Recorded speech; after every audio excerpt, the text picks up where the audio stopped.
Vivian Igalo once had the world at her feet, the highest GPA in her department, the respect of every lecturer, and a future that promised the sky, the kind of brilliance that everyone said would change the nation, until one day, the light went out.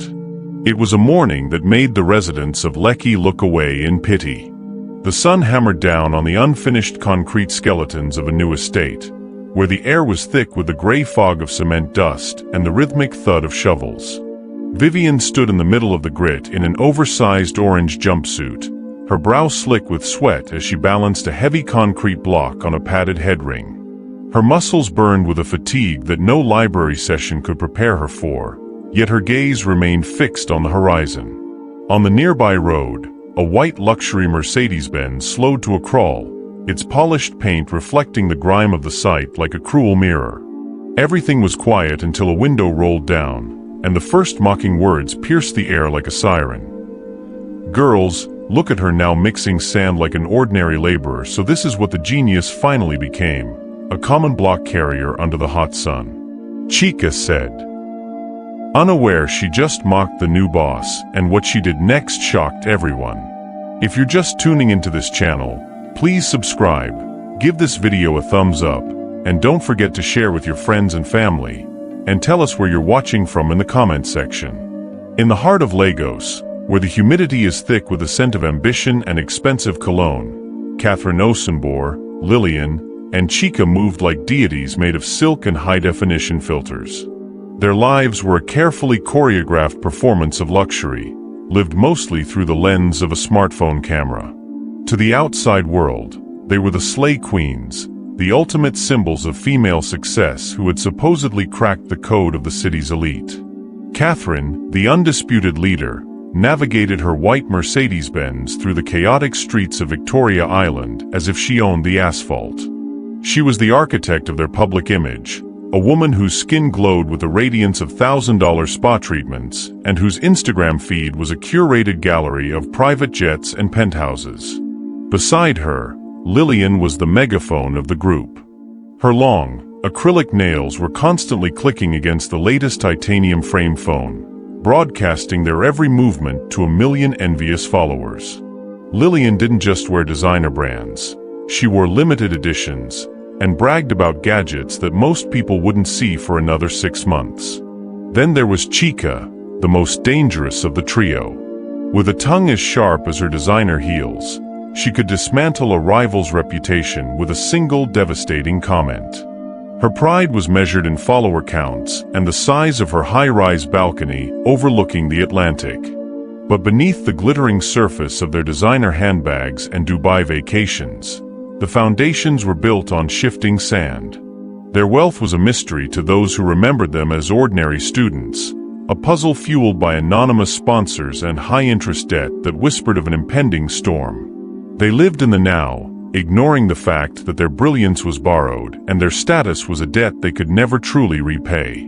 They were admired and envied by many, unaware that the very woman they would soon trample in the dust was the only one building a future that wouldn't crumble when the cameras stopped flashing. Vivian Igalo had not always been a cement queen.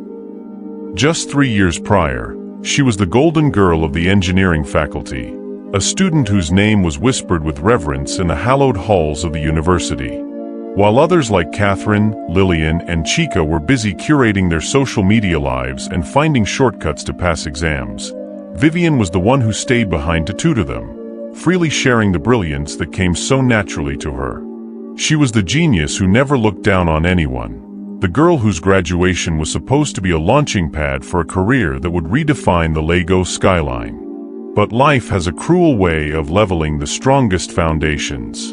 In the middle of her final exams, the world crumbled. Her mother, the woman who had sold her wrappers to pay Vivian's tuition, fell gravely ill. Vivian had spent her final semester living on bread and water, pouring every kobo she earned from tutoring into hospital bills that never seemed to end. On the day she defended her project, a revolutionary design for sustainable urban housing, she received the call that her mother was gone. Armed with a first-class degree and a heart heavy with grief, Vivian set out to conquer the corporate world. She walked the streets of Victoria Island and Marina until the soles of her only pair of shoes wore thin. The rejections were cold and consistent. Companies wanted years of experience she didn't have, or connections she couldn't afford. As the bills for her small rented room piled up and hunger became a constant companion, Vivian looked at her degree and then at a nearby construction site. She remembered her mother's voice, "Never be ashamed of honest work." With tears in her eyes and her certificate tucked safely in a plastic bag, she traded her pen for a shovel and her dreams for a bag of cement, beginning the grueling journey that would lead her to the dust of today. Lillian didn't just record a video, she orchestrated a digital execution. With a predatory grin, she adjusted the exposure on her high-end smartphone, ensuring the harsh Lego sun highlighted every smear of gray sludge on Vivian's face and every strain in her neck as she balanced the heavy block. "Look at our first-class graduate, guys," Lillian chirped into the microphone, her voice a sharp contrast to the rhythmic, heavy thud of construction work in the background. From the dean's list to the dust list. I guess all that studying didn't teach her how to avoid the sun. Catherine and Chica leaned into the frame, their designer sunglasses reflecting a distorted miniature version of Vivian's struggle, adding their polished laughter to the soundtrack of humiliation. Vivian remained frozen, her boots sinking into the muddy earth as the weight on her head felt like it was crushing her very soul. She didn't look at the lens, but the heat of the camera felt more blistering than the afternoon sun. Before she could even find her voice to remind them of the exam she had helped them pass, the post button had been pressed. By the time Vivian returned to her cramped, sweltering room that evening, the damage was absolute. Her phone, cracked and slow, vibrated incessantly with notifications from old university groups she hadn't checked in months. The video had mutated into 1,000 memes. On Instagram, the caption "The Cement Queen of Lagos" was trending, accompanied by laughing emojis that felt like physical stones being thrown. Classmates she once tutored shared the clip with captions about hustling smart, not hard, using her misfortune as a cautionary tale for their followers. As she lay on her thin mattress, the blue light of the screen illuminated the tears she had refused to shed at the sight. The world was laughing at a genius in the dirt, unaware that the Cement Queen was busy memorizing the architecture of her own revenge. While the digital world continued to echo with the cruel laughter of Lillian's viral video, Vivian Igalo chose to transform her humiliation into a silent, gritty apprenticeship. She no longer saw the construction site as a place of punishment, but as a live classroom where every grain of sand held a secret. While other laborers grumbled about the weight of the bags, Vivian focused on the ratio of the mix, watching with an eagle eye as the site manager directed the pouring of the foundation. She studied his every move, the way he checked the levels, how he consulted the blueprints with a furrowed brow, and the specific authority with which he corrected a misaligned pillar. To her, the site manager wasn't just a boss. He was the gateway to the language of blocks she was determined to master. As the sun dipped below the Lego skyline and the site fell into a heavy, dusty silence, Vivian's real work began. In the dim light of her cramped room, she would open a tattered notebook, its pages curled from the humidity and stained with dry cement. With a steady hand, she sketched the skeletal structures she had observed during the day, translating manual labor into engineering precision. She noted the stress points of the scaffolding and the drainage patterns of the new estate, her mind racing to improve upon the designs she had seen. Her fingers, once soft from years of academic study, were now calloused and rough, but they moved with a new kind of purpose as she mapped out the future. She was no longer just a genius in theory, she was becoming a builder in practice. Every mockery she endured from passers-by who recognized her from the Cement Queen video became fuel for her midnight sessions. She knew that the foundation of a skyscraper had to be buried deep in the dirt before it could ever touch the clouds. In those quiet hours, surrounded by the smell of old paper and the distant hum of the city, Vivian wasn't just a laborer. She was an architect in hiding, meticulously laying the bricks of an empire that would one day tower over those who sought to bury her in the dust. While Vivian worked in the shadows, The glittering lives of the three queens began to fracture from within, proving that a house built on sand cannot withstand a storm. Catherine Osenbohr was the first to feel the cold breath of reality. She was lounging in a high-end cafe, scrolling through a blog, when she saw the headline that froze the blood in her veins.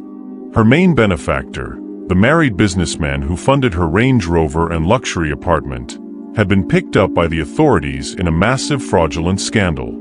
Within hours, the credit cards that once felt like infinite keys to the city were declined, and the man who once answered her every whim was suddenly a ghost, leaving Catherine with a lifestyle she could no longer afford and a car that was now a target for repossession. The rot soon spread to Lillian. Her boutique in Lekki, which she had bragged about as the fruit of her smart work, was drowning in silent water. The investor who had provided the seed money had vanished with the remaining profits, leaving her with racks of designer clothes but a ledger bleeding red. Suppliers began to storm the shop during business hours, their shouts for payment echoing off the expensive wallpaper, stripping away the thin veil of prestige she had fought so hard to maintain. Meanwhile, Chica's silent battle became a public humiliation. The high-rise apartment she used as a backdrop for her viral videos had become a cage of debt. Her landlord, a man who cared nothing for social media followers, finally lost his patience. He didn't send a private message. He sent a formal eviction notice pasted directly onto her front door for every neighbor to see. As she stood in the hallway, clutching her designer bag while staring at the paper that demanded payment or immediate exit, the laughter she had directed at Vivian felt like a distant, haunting echo. The gold was peeling off their lives, revealing the desperate copper beneath, even as the woman they had mocked was quietly forging a crown of her own. As the sun dipped below the Lagos horizon, casting long skeletal shadows across the construction site, Vivian would shed her dust-caked overalls, but she never shed her ambition. By day, she was a ghost in the machinery, hauling bags of cement and absorbing the raw mechanics of structural integrity under the watchful, appreciative eye of the site manager. She watched how foundations were dug and how walls were raised, her rough hands becoming intimately familiar with the grit of the earth she intended to own. To the world, and to the slay queens who still used her image for viral mockery, she was merely a laborer lost to the sun. But as night fell over her cramped room, the cement queen transformed into a silent architect of industry. Under the dim glow of a single bulb, Vivian traded her shovel for a laptop and a stack of dog-eared notebooks filled with site observations. She was no longer just a graduate with a first-class degree. She was a visionary negotiating in the shadows. Through encrypted emails and late-night video calls with foreign investors who saw the brilliance in her blueprints rather than the dirt under her fingernails, Vivian began to weave a multi-billion naira web. She signed secret agreements that would soon give birth to rising estates, moving with a calculated stealth that left her enemies unsuspecting. While Catherine, Lillian, and Chica spent their evenings chasing the next fleeting sponsor, Vivian was securing the very land they stood on. She worked in the dark so that her light could eventually blind them all, meticulously building a network of power while the city slept. Every deal signed was a brick in a fortress that no mockery could ever crumble. The Echo Convention Center was a vision of opulence, its grand hall bathed in the warm, amber glow of massive crystal chandeliers that made the champagne in every glass shimmer like liquid gold.